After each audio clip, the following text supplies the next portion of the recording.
that sometimes relations can be transactional, and sometimes it can also be that transactionalism of relations does not necessarily mean that it is equal, or it can be, it is not anarchic, but it is hierarchical in nature. It is hierarchical in nature for the fact that we can understand the largeness population-wise China. Maybe Pakistan is just a pinch of the population of China. But other than that, the economy of China is much more bigger than that of Pakistan. So that is what I mean by the hierarchical sort of relationship between the two. If it is transactional, then a little bit of transitionalism is there, that, okay, you do this, I do that for you. But that has not been the case as compared to the relationship between Pakistan and the United States, or Pakistan and the European Union. That is very much transactional. But that of China, it is more of an hierarchical relationship and a friendly relationship, if I will put it in that context. Now, there are lots to say about this fraternity between these two countries. Now, if we look at the current scenario, vis-a-vis the BRI, Belt and Road Initiative of China, and a segment of it which is CPEC. Now, I would say there are two things or three things to look in that. One is the fact that the collaboration of China and Pakistan in sense of CPEC has brought a very dramatic development to Pakistan.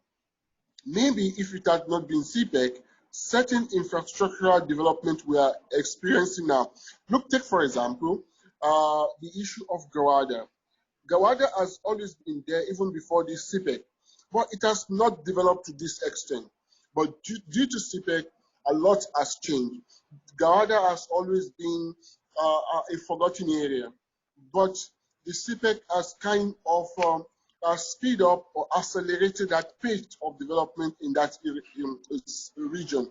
And to a very large extent, we can see that there's a possibility with the completion of all of these projects in Gawada, in Balochistan, it might one way or the other turn around Balochistan from a very low-class province to a very high-profile province. Now, having said that, then secondly is that it also shows the importance of Pakistan as a transitional country. By transitional country, I'm not talking in the sense of political science or political theory. I'm looking at the strategic positioning of Pakistan and how that strategic positioning gave Pakistan the opportunity to lend hands in China in such a way that Pakistan could be that transitional route for the Chinese economic expansionism towards South and Central Asia. Now, there's one thing we forget in most of the analysis here in Pakistan is that they simply look at CPEC as a game changer, blah, blah, blah, all of those discussions. But there's one thing we have forgotten. If you all remember, as a student of international relations, there is this theory known as the Mackenzie theory. Mackenzie's theory of now. Mackenzie's theory says that whoever conquered the heartland, and the heartland as we know it is Central Asia. The heartland is Central Asia. So this heartland would not have been conquered or reached by the Chinese without Pakistan. So that is missing from the analysis I've seen in most Pakistanis. When they do the analysis, I've seen this missing, that we have forgotten this Mackenzie's theory, how Pakistan and Chinese cooperation is reverberating these Mackenzie's theories, and how it has somewhat given Pakistan a position in the so-called regional and global geopolitics and geo-economy. Number three. Now, it is very understandable and logical that a poor man might not necessarily, the voice is not good. Can you hear me clearly? Yes, it's clear.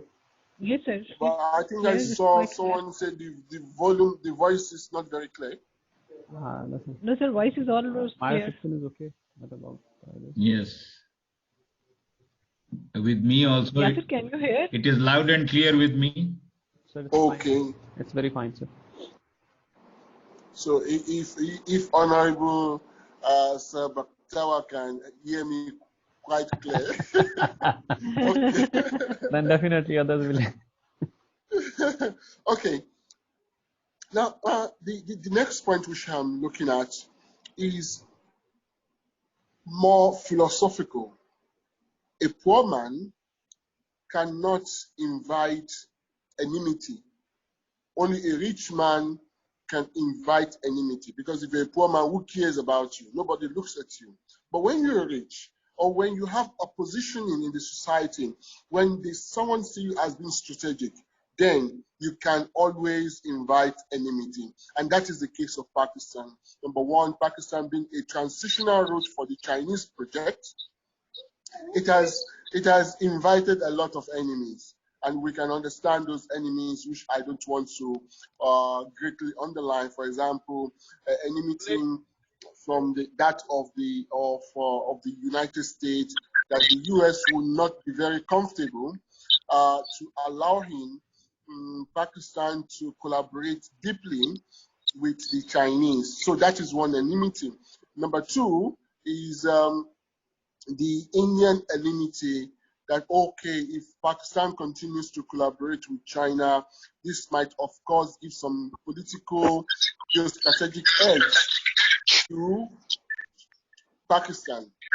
And number three, within South Asia, there's always been a contestation of power among the powers in the region, particularly in the case of India. So again, this also tells that Pakistan closeness or proximity with China is kind of an incentive for enmity towards Pakistan. And lastly, because I believe I should give other people a chance to speak, is the fact that Pakistan is somewhat seen as a country that can also facilitate the entrance of the Chinese, or the sustainable entrance of China in Afghanistan. We have seen that different peace talk in order to bring peace to Afghanistan had not been fruitful without the positioning or the contribution of Pakistan. And that to a large extent tells us how instrumental, how particular, how useful Pakistan can be. So on both ends, number one, the relationship, the China-Pakistan relationship has created a platform for China in Gawada or in Balochistan moving towards Central Asia. One, that means Pakistan is playing a role for the collaboration or deeper collaboration between the Chinese and the Central Asia country and all through European country. One. Number two, at the eastern part again is Pakistan, China moving into Afghanistan. So in both ways, like I said earlier, the relationship between the two countries has not been that transactional, but it has been more of a friendly, hierarchical relationship. So let me stop for now. Maybe we can always have more discussion later on. Thank you very much. Thank you so much, sir. Thank you. Thank you very much for analyzing Sino-Pak relations with the context of year 2020, the year of calamity, the year of disaster, the year of destruction on the side, because it remained. Sohail, can you speak a little bit louder? Yes, I think.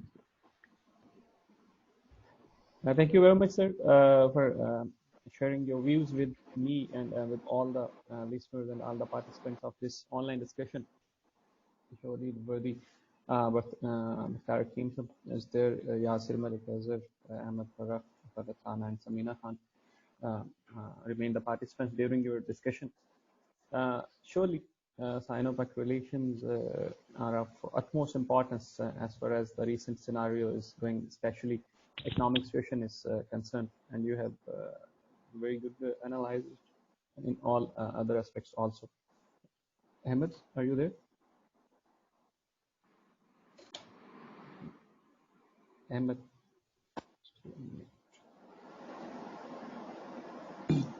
Assalamu alaikum. Wa alaikum assalam. So, Ahmed, are you there? Would you like to go to the next? Sure. Ahmed, are you Yes, listening to I'm us? here. Okay, that's fine enough. My voice is clear? Yes, it's quite Yes. clear, and surely Okay, good. you're also going to have some very tricky and very tricky neighboring as like Sino-Indian relations and big might powers of the region, especially. So I would like to move to the topic of yours, Sino-Indian conflict in the context of year 2020, please. Thank you so much. Thank you so much, Mr. Sahel. Assalamu alaikum to all members. I am thankful to Sir Bakr for his brief introduction of the issue. I want to talk about the Indian factor with the Pakistani relations as I have been assigned. Yes. Pakistan-China relations is as Sir Bakr have already explained, it's between, it's friendly and hierarchical. But what makes more stable the relations between China and Pakistan is the Indian factor. The animosity of India between both nations makes the relations of China and Pakistan more solid. The relations which they have, India with China, is not only based on the animosity, but also it have a huge economical dependency between two nations. Since the new administration of China arose in 1949, the India-China relations changed from friendly to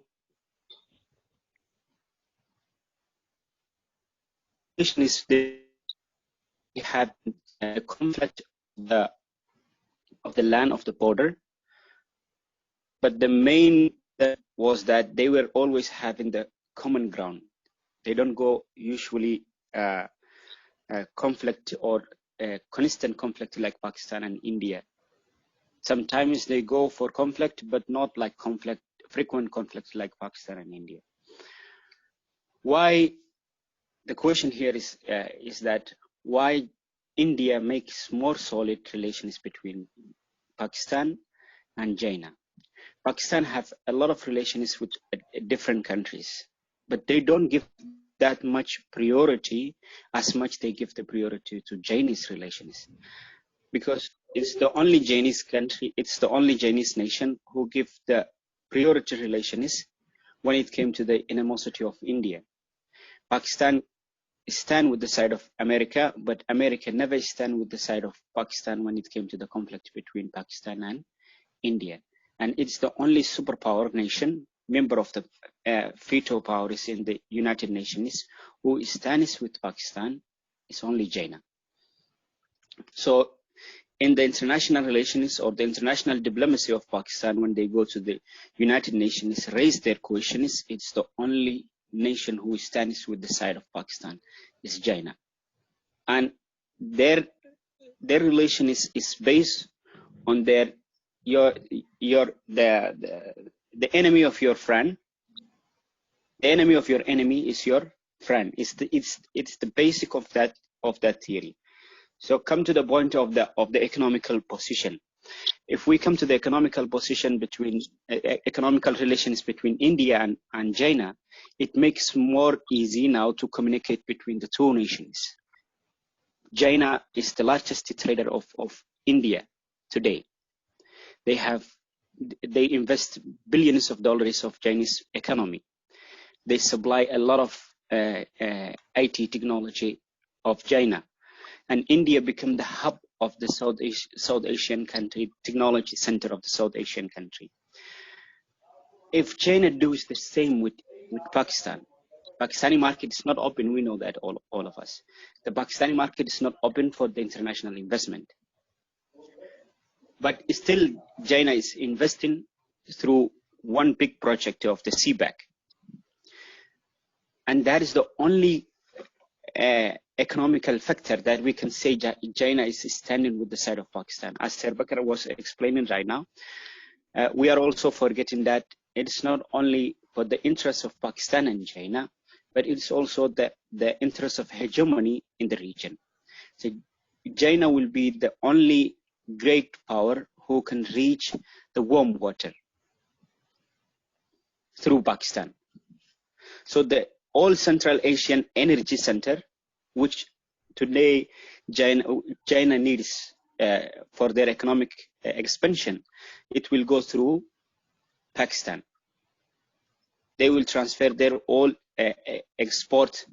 economical export to the rest of the world through Pakistan. What is the benefit for Pakistan? If Pakistan is going to have a strategic partnership with China, they should also have a strategic relations with other neighboring countries. That India is ready for that? No. That we know, all of us. That does India want to have a peaceful relationship with Pakistan? That we know today. It's not possible. So what we can do is that today, and there is some mic is making some noise. If you guys can make it mute.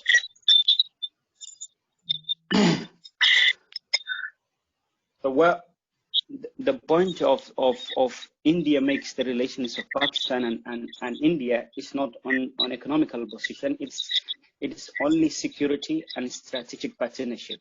The security and strategic partnership of Pakistan and China is stable.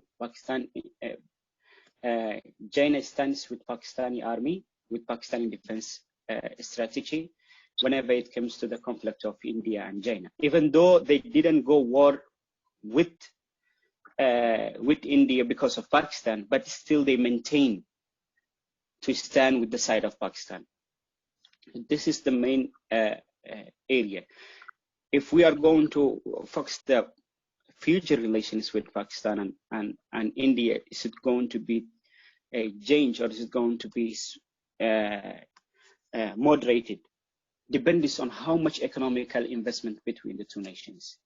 If China and India as an enemy nation, they have economical interdependency and they brought down their tensions very down, then India and Pakistan can do the same. Because the conflict of the land between India and China still exists, they didn't resolve it. But still they have economical interdependency. The same way that Pakistan and India can make economical interdependency between the two nations to calm down the tension between the two nations. That's my point. Assalamu alaikum warahmatullah.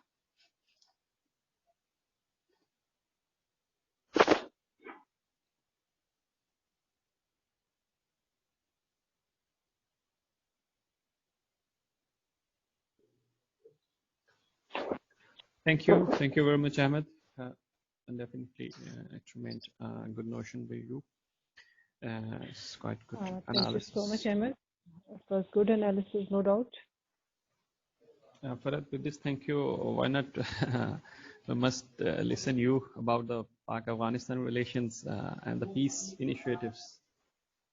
Efforts definitely remain from the Pakistan end, and what remained the effort, especially in year 2020, the year of COVID. Yes, sure. Actually, the topic was assigned to Sir Aman, and his availability was conditional. So I am here to speak according to my less knowledge, because once we discussed earlier in previous meeting, that was also on Pakistan-Afghan relations. Yes. So to sum up the things, I would like that Pakistan seeks to consolidate its a fragile democracy and it should seize the moment to improve relations with the Afghanistan neighbors.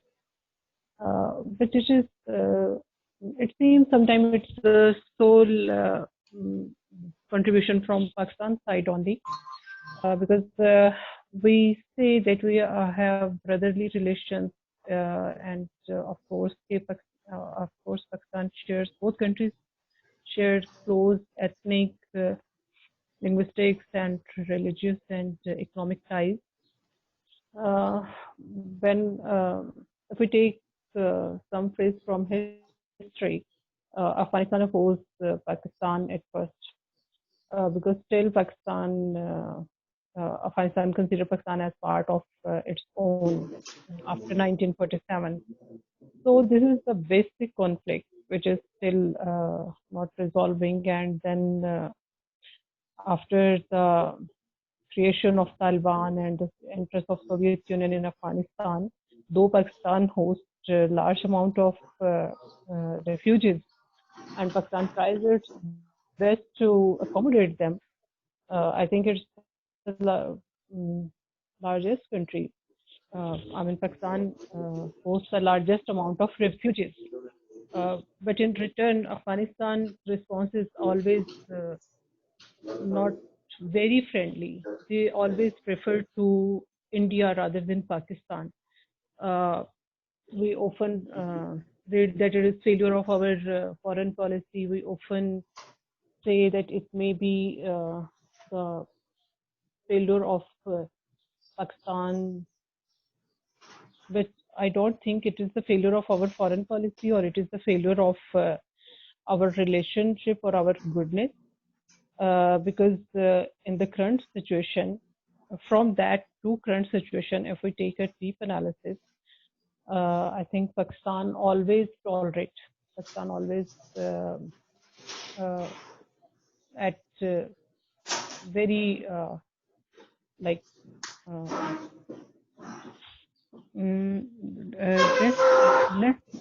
sorry, can you hear me? Hello? Yes, I can hear you, but all should keep their mics muted unless they want to join in with in the chat. They can raise their hand and ask for the question. And Sohail can manage as a host. All videos, all mics. Yeah, because there was distortion. So I thought, so Pakistan always tried its best to keep the peace. Even the recent visit of Army Chief and the recent visit of Prime Minister of Pakistan is a great initiative to again establish the peace between the two countries. We often hear the news that military attacks from Afghanistan and martyrdom of our own army, but we are not as reactive as we should or as we can, because we want to establish the peace. Our army contribute a lot to keep the peace, to establish a better relationship with our brother country. We think we always consider him as a brother country, but hope the good relations may be initiative from Afghanistan as well. Right now, the efforts are going on, and hope the CPEC, as Sir Bakr also mentioned, that the stability of Pak-Afghan relation is also very important for CPEC. So this is not the one-way road, but as the US also taking away his army, maybe Afghanistan establish a good democracy, maybe Afghanistan establish a good government, and that government realize the changing situation of the region and come to a better tie with Pakistan, because Afghanistan is a landlocked land. So a better relation with Pakistan is also better for Afghanistan. This is my opinion. And the year 2020 has remarkable visits of Army Chief and current Prime Minister Imran Khan, that is hope for a better relationship. Thank you. Thank you. Thank you very much, Farhat. Let me now one more. So, any question, anything? So definitely, Yes. Next is the question of session. Here I have one question. Dr. Bakr, sir, are you listening to me? Yes, I can hear you. But can you speak a little bit louder? Yes. Sir, actually, I want to know your opinion about the current status now. 2020 ended up now. So, what's your opinion about the CPEC recent situation? Do you think that CPEC affected during this calamity, the COVID, or it's in a better position now? So, what's your exact opinion about this, please? I think we cannot isolate CPEC from the rest of the world or vis-a-vis the COVID-19. Everything in the world was virtually affected. So that is for sure. And same also goes for the CPEC. So, and given the commitment of the Pakistan government, whether it is the PTI government or the PMN government, everyone is very concerned about the friction, about the success of CPEC. Aside from that, we understand the interest of the military also in this whole project. So in my very humble opinion, the future of CPEC is bright. That also, however, it is subject to the national cohesion about it, because if the narratives in the country is not common, if there is no commonality in the narrative in the country, particularly the media narrative, the regional narrative, the national narrative, if there is no common narrative, then there is going to be some narrative issue about the CPEC. But as things goes on, we have seen that so many, some of the projects that were associated with the CPEC, they have almost been completed now. So I think 2021, if the COVID-19 gets subsided, it is going to be a very fruitful year for CPEC project. Fine. Sir, may I have a question? Sure, sure. Sir, as we discussed CPEC and the year 2020 and also Afghanistan, so do you think a stable Afghanistan-Pakistan relation is as fruitful to Afghanistan as to Pakistan? I think no sensible or sane country would want to divorce itself from peace. Whether or not Pakistan or Afghanistan likes it, there must be peace in both countries. Like example which I gave, so peace in Afghanistan is favorable, particularly for China, is favorable to Pakistan. So, and this would help a lot. We have seen that the position, and I think the main problem here is not just the Afghan themselves, which are the major issue about the peace process. It is the international interference in Afghanistan that has made peace to become a daydream. But nevertheless, to have a peace in Afghanistan, it is in favor of both Pakistan and Afghanistan.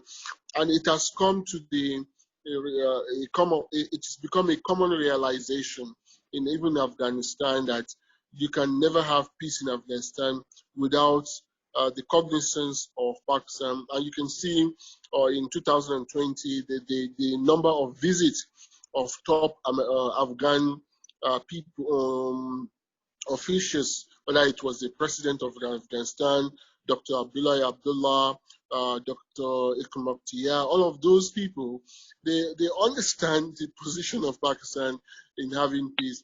So in both ways, peace in Afghanistan is peace for the region, and it is good for the two countries. And also in the larger picture of it, it will also be good for China project, whether it is CPEC or any part of the BRI.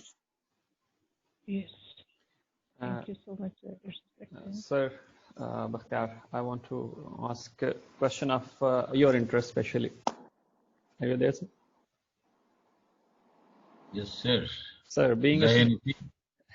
being a super cop, I would like to know about your views as far as Pakistan and India is concerned. So, in one opinion, Pakistan can divorce India as far as the neighboring countries. So, no country can afford isolation. But all the time, India turned peace process into pieces. So, what should be the best strategy in the context of 2020? What should be the measures from Pakistan and that ensure peace in the next year ahead? That's I think definitely that's going on. Would you like to? Okay. Well, thank you very much. I'll make an effort because two countries' relations with Pakistan always remain consistently under study and always under discussion. One is Pak-US relations, and the second is Pak-India relations. For any future, it's not matter of 2020 or 2030 or 2050. The foundation of any relations has to be an accepted rules and accepted norms, an accepted international range of relations where both accept and are the signatories to a set of principles. The overviewing body remains to be United Nations. However, there are many bilateral agreements to which both must remain attached. The troubles start when it is seen in short-term measures, in matter of issue to issue, and when both start reacting to each other. Reactions don't lead to justice. Reactions don't lead to peaceful situation, but a tit for tat. You did this bad to me, I am hereby doing this bad to you the way I can do to you. Kashmir remains to be the core issue, and it remains to be a human issue, not matter of territory. Many efforts which have been made so far, they were either based on dividing by the territory, by the geography, the Musharraf formula, the South of Chenab formula, and many other formulae. It should remain that what Kashmiris decide and a plebiscite under United Nations.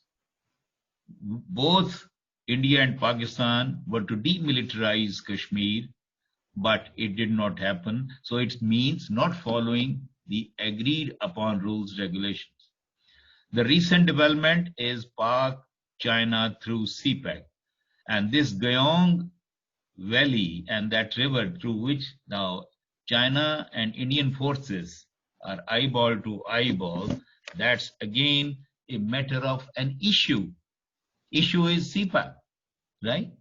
So when these troubles take you away from the principles of benevolence, see our constitution, what the father of the nation laid down, what we are for rest of the community of nations in the world. This is the role Pakistan has to play. If you don't consider Modi, son of the same Adam to which you, Sohail and me, we can't be benevolent to the world. You've got to be ensuring justice, and justice comes by the principle and universal principle. The world is called Islam. The trouble is we don't see Islam as a matter which brings about human beings close to each other. Amritsar is not a Sikh city, and neither Lahore is a Muslim city. These are the cities by the human beings, and same rules must apply. So this is my brief answer. Principles, rules, and international agreements, that is what can lead to the future and a brighter future. Thank you very much. Thank you very much, very well point you have raised. That's the concern of humanity. Surely, if it can be ensured, surely peace is not a big deal, not a big task at all in any region and between any countries. So we hope that our counterpart, India, should also keep it in the mind and definitely practically implement it in true sense, not in the hollow situations. Dr. Bakr? Dr. Bakr, are you there, sir? Yes, I can hear you. I'm with you. Yes, Dr. Bakr, I would like to have your opinion about the situation. Definitely, we have two separate opinions between Pakistan and China and Pakistan and India. And definitely, it's a triangle as far as the Belt and Road Initiative is concerned. As we see that India have the counter strategy in the form of Chabahar and all other the parallel situations. So, do you think this will create some harsh relations between, as far in the region especially, definitely as far as Pakistan India is concerned, it remained ever rival. As far as Pakistan China is concerned, it remained ever in good relations. So, but as far as the regional situation, a geographical situation is concerned, and definitely we have borders, connected borders with both the countries. So, in future, these economic situations will bring some peace, or it will create some bad situations. So, what's your opinion, especially these economic investments? These are the huge investments on both ends. I think if you look at it from the lens of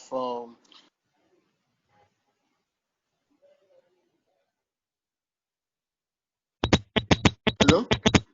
Hello. Problem.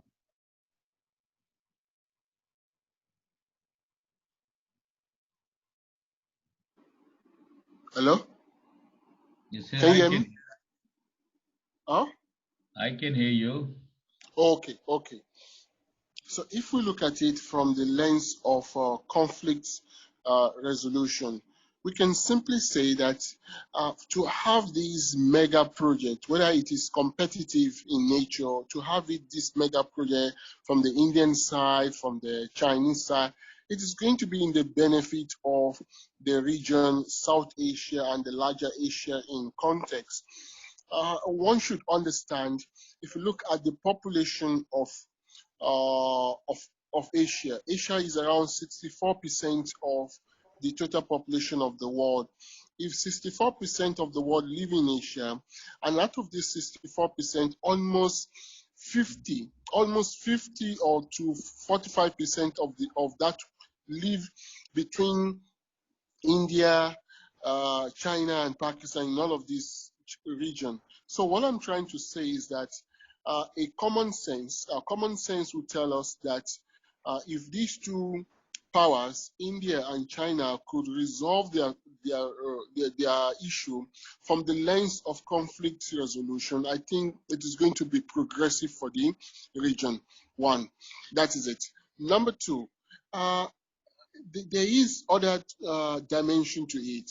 Now, the way countries are trying to recognize Israel, which I don't think in the nearest future, or even in the far future, that Iran is going to do the same. But we have seen the closeness of India and Israel. This might, of course, offend some elements in Iran. And you know, nations, they make their choice whether to continue supporting the Palestinian issue and being confrontational towards Israel, or to play down that and go for economic relationship between Iran and India. But I don't think, meanwhile, why the Iranians will be happy to develop their Chabahar, which is of their national interest and which goes with their sovereignty. No one can contest that. And it is also in Pakistan's interest that we should develop our Gwadar port. Nobody should. But the question is, there are some issues that would impede relationship, that might affect the way we think. So the future might not be able, we cannot predict the future now, how the actions or events in Iran might change everything altogether, with particular context of what is unfolding in the Middle East in terms of normalization of ties with Israel. So that also should be put into consideration when looking at situation here in South Asia, whether it is in view of a Pakistan-China relationship, Pakistan-Indian relationship, or India-Iran relationship, or India-China relationship. Thank you. Thank you very much. Any other question from any participant? I think Samina and Azhar, the bird's flown up. Azhar, are you there? Ahmed, are you listening to me? Ahmed, are you there? Yes, I'm here. Oh, surely you must be there for Afghanistan. Yes, you're here for Afghanistan, but you.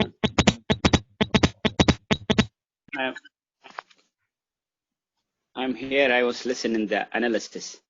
Oh, surely. But have you any question, or would you like to reply the question?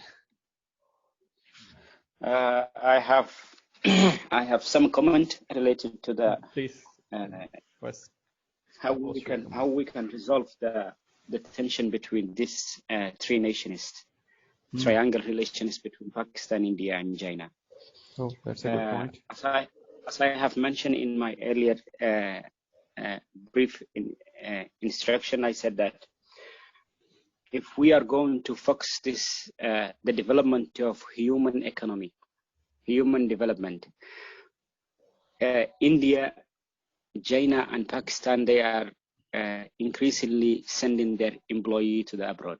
For example, like Pakistan is the largest after India in Middle East market. They supply a lot of skilled employees to the Middle East. They increase the economy of Middle East. They develop the infrastructure of the Middle East with their skills, which means there is a huge economic opportunity in India and Pakistan in terms of human capital. If you see the China produces the largest manufacturer of the IT product today globally, which means the industry of China is extremely very large in this region. Still, China have a lot of skilled labor, so still they don't need to bring outside labor. For example, like they don't need to bring labor from Pakistan and India to develop their infrastructure or to develop their manufacturing economy.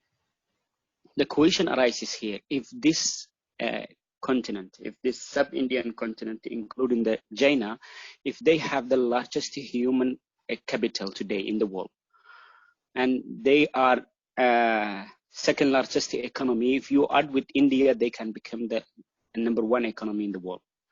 So if they have that capacity, if they have that potential, they should have to have also diplomatic and political settlement. The question is that the fair distribution of the economy between the masses of these nations.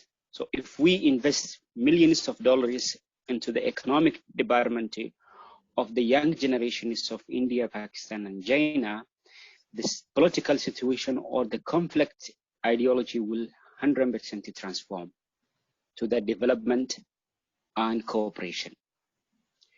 As long as we are going to keep the large portion of the population in hunger and under the poverty line, the conflict and the fight and war and hate will continue increasing.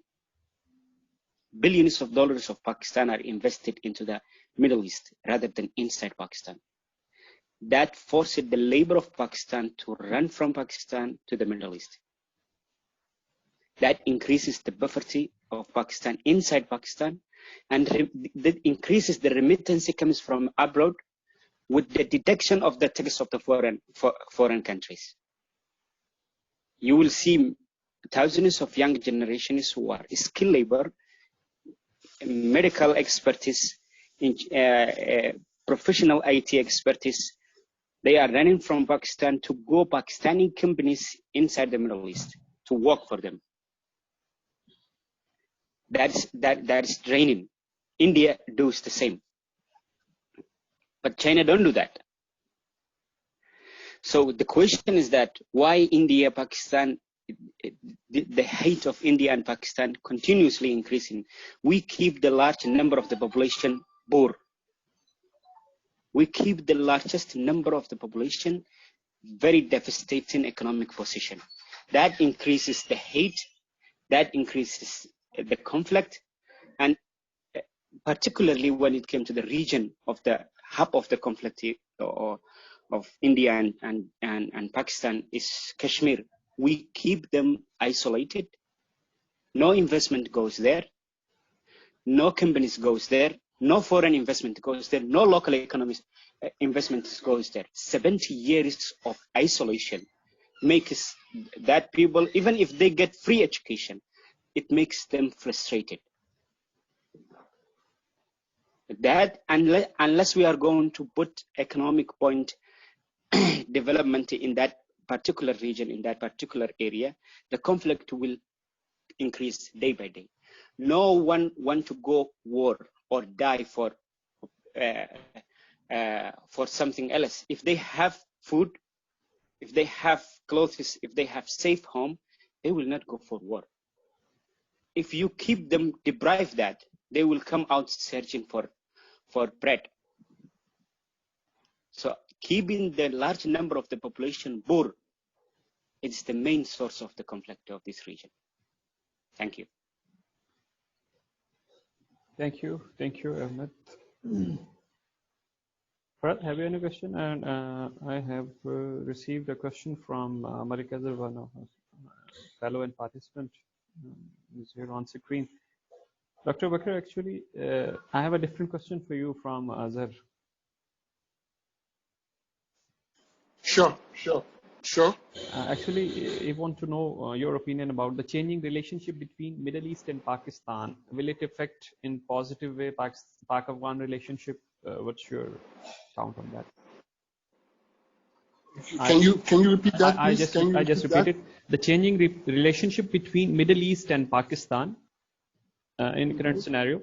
Will it affect in positive way Pak-Afghan relationship? I think it's the question.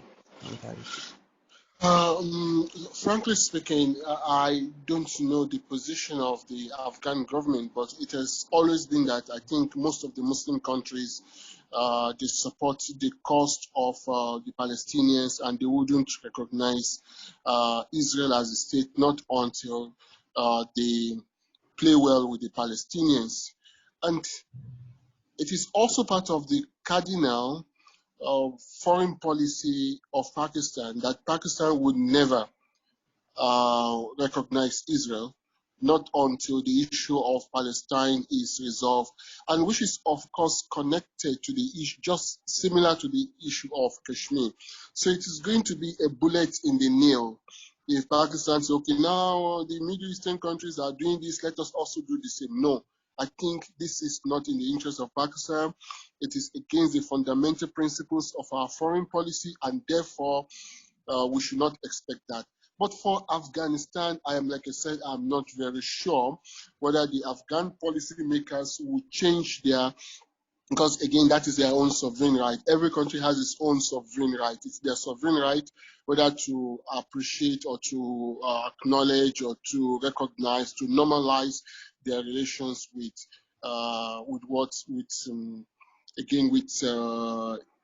Israel. Now, let me put it in context. If today Afghanistan recognizes, let's say for example, they recognizes Israel, does that mean that Pakistan would cut ties with Afghanistan? No.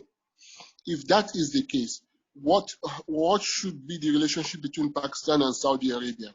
What should be the relationship between Pakistan and Bahrain with UAE? What should be the relationship between Pakistan and even United States? Look at United States since 1940s has recognized Israel and has continued to support Israel. So, and haven't we been supporting the United States? Yes, we have been doing that. So I think it would be so naive of anyone who does not understand how nations work. The fact that Afghanistan would recognize Israel doesn't mean that, okay, now look at China-Israel relationship. It's very good. Does that stop Pakistan from having good relations with China? No, that is their own sovereign right. So we have to understand this concept very clearly. Do you get me? So in one way or the other, it might not necessarily affect Pak-Afghan relationship. Thank you so much. Very true. Very true. With that, Hakeem, I would like to have your viewpoint on the same note, as it's very uneven situation.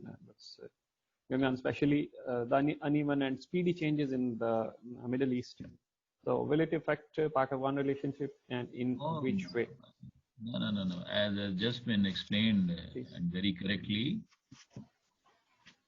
countries don't have their relations in relation to the other country's relation with the third country. Mostly they are bilateral, unless they are tied up in the pacts like CETO, like CENTO, like NATO, not otherwise. So least of effect. I mean, this question, the very matter of this question itself, Pakistan, Middle East, you can't even term Middle East as a group. No, Pakistan, Bahrain relations are far too different. Where does Iran fall? In Middle East? Yes. So Pak-Iran relations and Pak-Saudi relations, they are absolutely independent of each other. Other factors affect it. Bilateral relations with each other. So Pak-Bahrain, Pak-Qatar relations, absolutely different. Pak-Iraq relations, absolutely different. Pak-Jordan relations, nothing to do with the relations with Syria. So Pak-Syria relations and Pak-Jordan relations will be totally independent of each other. And very correctly it has been said, we are not going to accept Israel unless let America, whose allies we have been, and the most allied non-NATO relation, this was the status of Pakistan a few years ago. No way that Israel is going to be accepted unless Palestinian issue is settled. Very rightly said by Dr. Bagga. So, Pak-Afghan relations, in fact, covers a very small area as compared to relations of Pakistan with the rest of the world. Thank you very much. This is all I had to add to whatever was said by Dr. Bakr. Najmuddin, that is how I write his name with me, full name.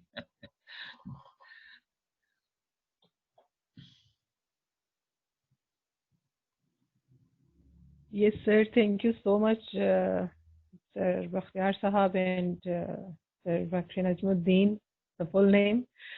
And I agree with Ahmed's point of view that India, Pakistan, and China have the large population. China controlled their brain drain, but India and Pakistan are continuously, and we don't know how we can create love for our countries. I mean, why everyone want to escape from here? Why someone want to remain here?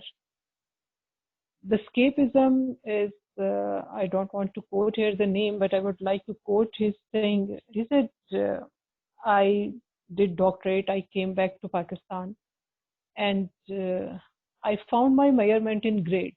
Okay, you did doctorate, you are in 18th grade, you will be associate professor, then you will associate professor, and then you will this and this.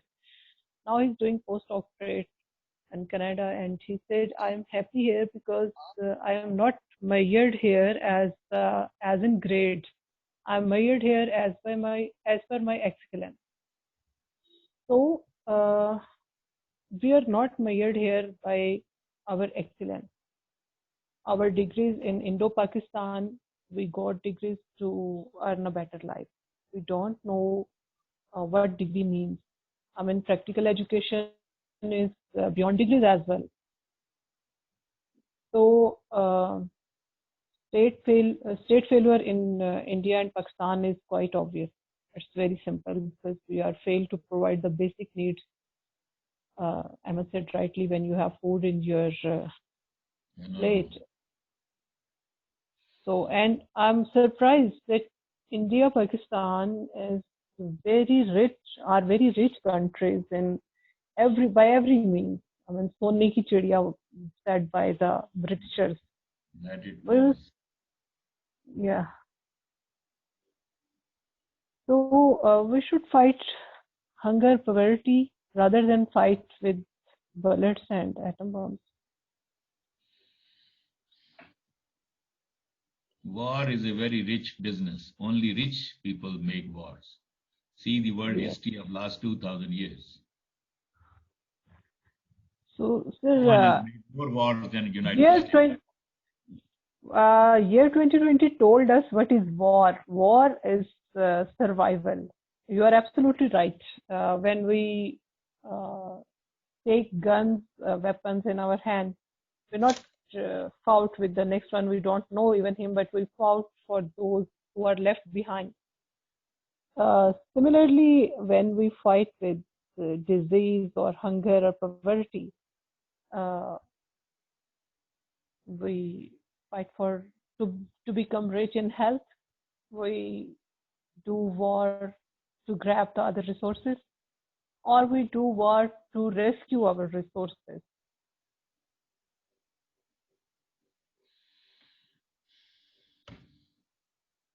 So unfortunate is we are failed to rescue our resources because Indo-Pak's main focus is to grab others' resources. Which I think we should learn from year 2020 that everything can remain here if you are the only survival, what you can do. Okay, Farhat.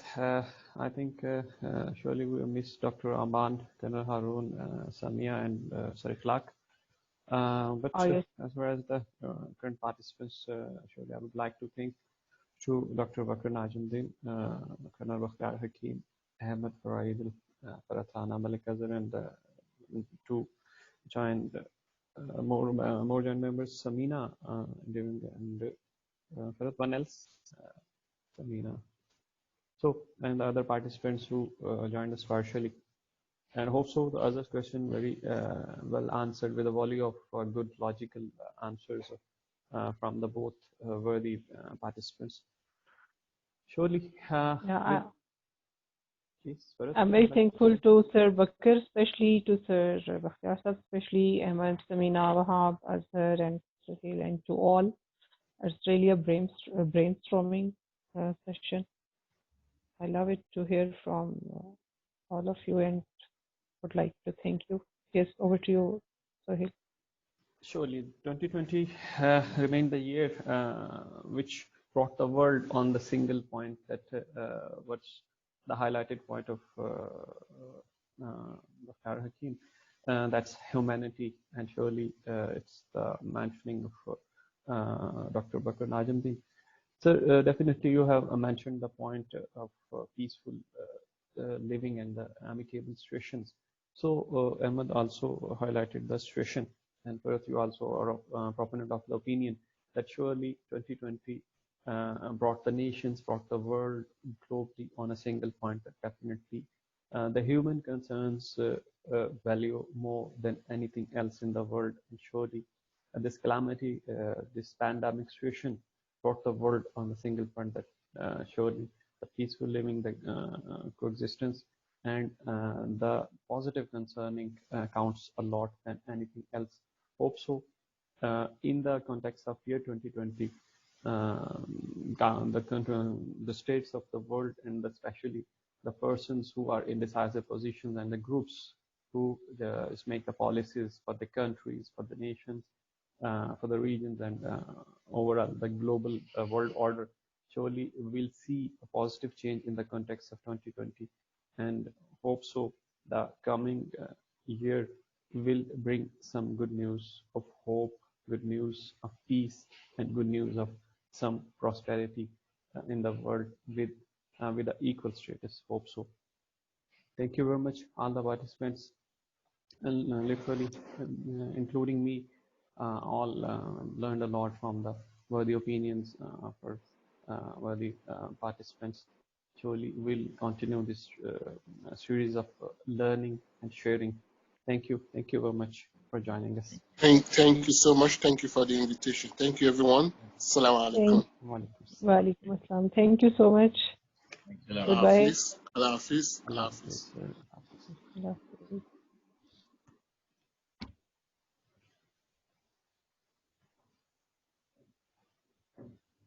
Goodbye.